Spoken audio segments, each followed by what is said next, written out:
네, 안녕하세요. YJ입니다. 네, 오늘은 대체투자 주요 이슈 사항들 그냥 한 번씩 말해보는 시간으로 오늘은 최근에 금리 인상에 따른 보험사의 이슈에 대해서 말씀드리려고 합니다. 지금 저는 주로 대체투자 쪽에 있기 때문에 주요 투자 LP라고 하죠. 주요 기관 투자자인 보험사가 요즘에 좀 신규 투자를 잘 못하고 있어가지고 대체투자 시장에도 좀 영향이 있어서 그게 무슨 이유인가 한번 봤더니 RBC 제도와 관련된 이슈가 이거 단 하나는 아니지만 이 이슈가 요즘 커서 보험사들이 신규 투자를 잘 못하고 있다 그러더라고요. 그래서 그 부분을 한번 정리해 봤습니다. 네, 가시죠. 네, 길게 안 할게요. 이거는 지금 보험회사 RBC 제도라고 해서 보통 감독원은 항상 이런 식의 해설서라는 녀석들이 금융감독원 홈페이지에 많이 올라와 있으니까요. 보험사뿐만 아니라 금융투자회사 딴 회사 뭐 있을까요? 어쨌거나 모든 금융 관련 회사들은 관련 자료들을 금감원 쪽 홈페이지에서 왠지 금감원 좀 껄끄럽지만 자료가 아주 많으니까요. 들어가서 받으면 좋을 것 같고요. 물론 RBC 제도는 보험사의 지급 여력 비율 제도고 이 제도는 이제 거의 끝나가요. 그래서 사실은 지금 2022년이면은 2023년부터는 코리아 ICS, KICS, 킥스라고 있죠. 이걸로 이제 바뀌는데 어쨌거나 지금은 2022년이고 올해 안에도 올해는 RBC 제도에 적용을 받고 그러니까 올해도 법을 지켜야죠. 그래서 올해는 RBC 제도 하에 있는데 좀 이런저런 이슈가 터졌어요. 보시면은 은행은 BIS 자기자본 비율이라는 말을 쓰죠. 그럼 보험사는 지급 여력 비율이라는 말을 쓰고요. 결국은 뭔가의 우리 가지고 있는 돈, 지급 여력 기준금액, 내 돈 대비 어느 정도 아니죠. 내가 기준금액, 내가 좀 지급해야 될 내가 리스크를 가지고 있는 금액을 분모에 넣고 그 대비해서 내가 가지고 있는 돈, 내가 가지고 있는 돈이 많으면 더 좋은 거죠. 그래서 100의 리스크를 테이킹하고 있는데 한 150의 금액을 갖고 있으면은 150%라고 해서 어쨌거나 100% 이상이 돼야 돼요. 그래서 100% 미달 시 적기 시정 조치라는 규제를 받게 돼요. 그리고 150% 이상을 금감원에서 권고하고 있죠. 그리고 대부분의 보험사들은 200%를 넘었어요. 썼어요. 작년까지는. 네. 그렇고요.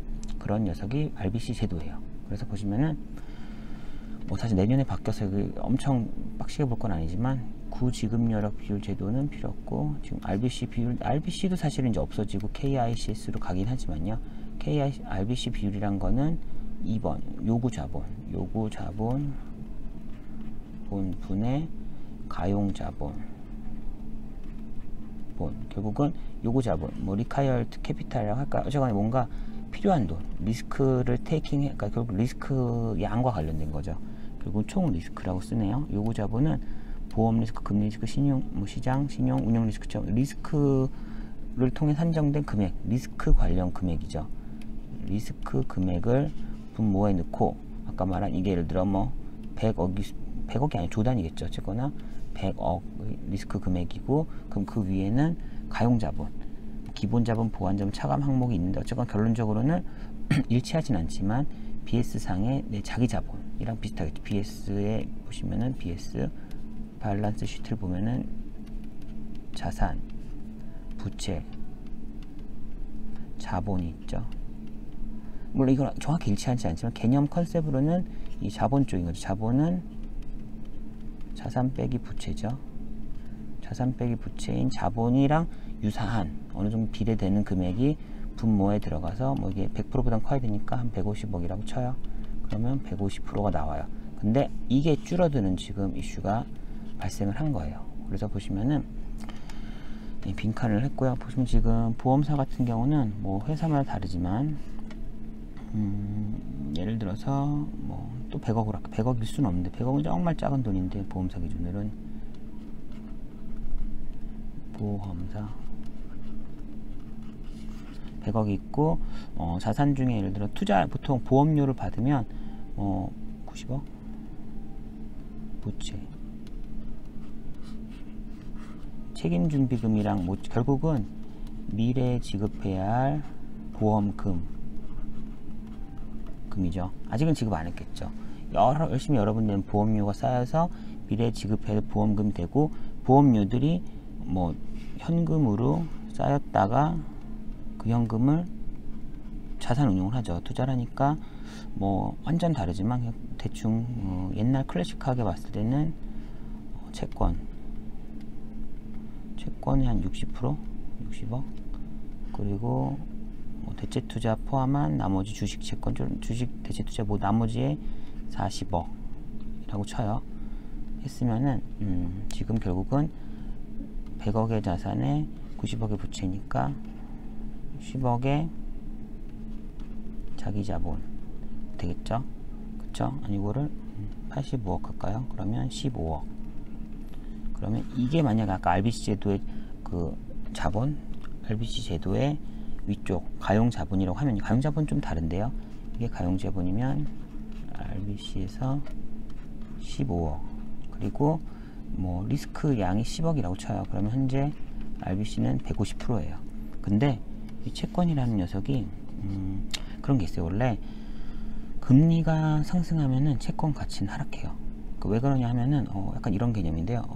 채권 우리가 100억에 사서 매년 5%의 금리를 주는 5억씩을 주겠죠. 1년, 2년, 3년 5억씩을 주는 채권이 있어요. 100억짜리가. 이걸 내가 보통 이게 5%짜리니까 이거를 올해 샀어요. 근데 난 이제 이렇게 받을 건데 세상이 바뀌어 가지고 100억을 내면은 8%씩 금리를 받는 세상이 됐어요. 그래서 내가 산 거는 5억씩 주지만 지금 딴 애가 100억에 사면은 매년 5억씩, 8억씩을 받을 수가 있어요. 그럼 제 거는 100억의 가치를 한다는 거는 8억씩을 받아야 되는데 제 거는 100억 가치를 못 하죠. 5억밖에 못 받잖아요. 사실상 뭐 원금을 봐야겠지만 일단 그냥 큰 개념으로는 100억이 아니라 이건 80억이나 맞죠. 예를 들어 80억이면 70억이면 7, 8에 56. 70억 어치를 사면은 8% 금리 주는 세상에서는 뭐 5.6억 정도가 매년 나오잖아요. 난 처음에 100억 내고서 매년 5억 받는데 요즘 세상은 갑자기 금리가 올라서 5%가 아니라 8%가 돼서 70억어치 채권만 사도 5.6억씩 금리가 나와요. 그러면 100억어치 사면 훨씬 많이 나고, 그럼 내 100억은 가치가 떨어졌을 거 아니에요. 그래서 시장 금리가 올라가면은 옛날에 산 내 채권의 가치는 떨어져요. 지금 시장 금리가 올라가면서 내가 옛날에 샀던 내 채권은 옛날 금리로 샀잖아요.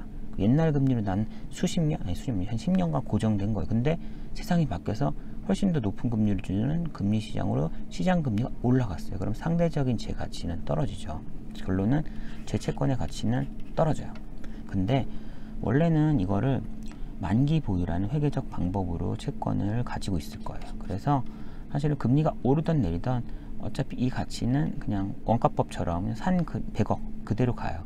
그러는데 최근에 금리 하락기에 할 때 금리가 지금 상승해서 떨어지면 하락하면 채권 값이 오르죠. 그러면 채권을 내가 60억 갖고 있는데 금리가 하락하다 보니까 상대적 가치는 80억, 90억입니다. 근데 좀 회계적으로 만기 보유여서 요거를 못 하는데 요거를 매도 가능이라는 걸 바꿔치기 하면은 그 추가적인 가치 상승을 내 회계적 수익으로 인식할 수가 있었어요. 그래서 옛날에 그런 수익 인식이 좀 필요해서 보험사들이 많이 매도 가능으로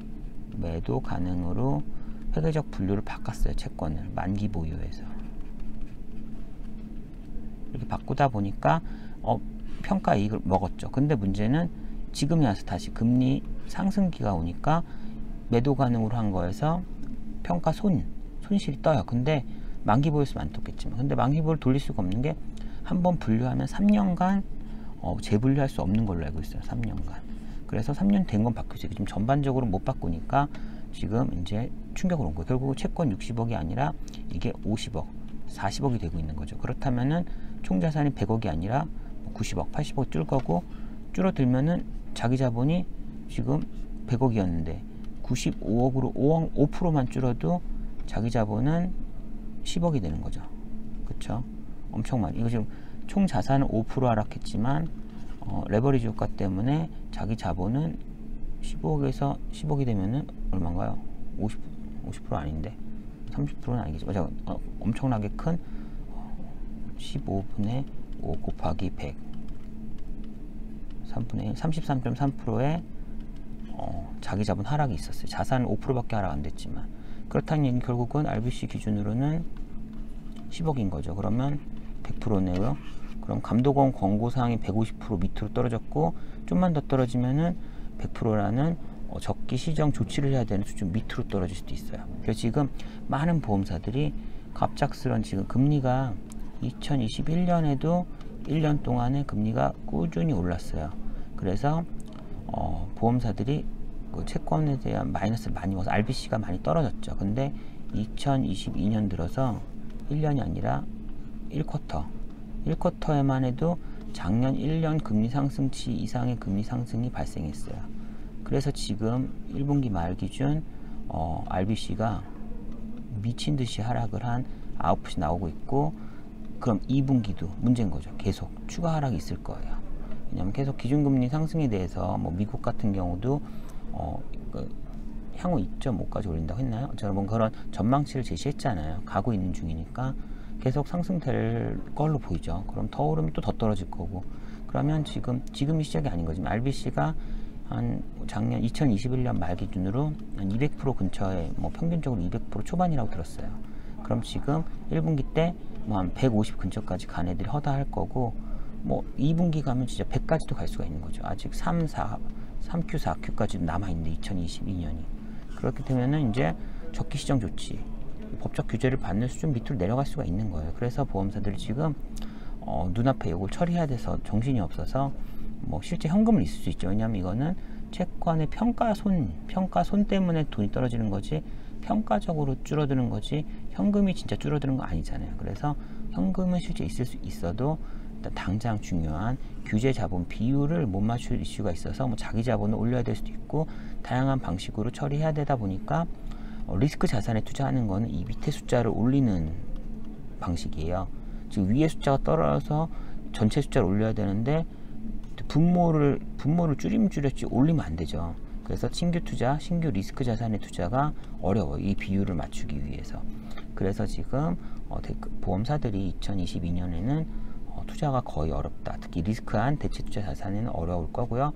대신 2023년이 되면 다시 KICS로 가서 그때 되면은 부채도 시가평가 하고, 부채도 사실 약간 원가법 같은 개념이에요. 지금은 옛날에 뭐 해야 될 보험금들 있으면은 그거 실제 금리가 바뀐 것도 반영되지 않았는데 요즘 이제는 KICS로 가면은 시가평가로 바뀌고, 얘도 뭐 현재 시가평가를 하고 있죠. 얘는. 그러다 보니까 나중에는 금리가 오르면 얘가 떨어지면 얘도 떨어질 거여서 뭐 자기 자본은 뭐 완전 그대로는 아니지만 사실상 그대로 가고, 또 금리가 떨어져서 채권이 왕창 올라도 부채 쪽도 왕창 올라가지고 특별히 이득을 보진 않는 그런, 어떻게 보면 조금은 더 공정한 후회한 상태로 내년에 갈 예정이고요.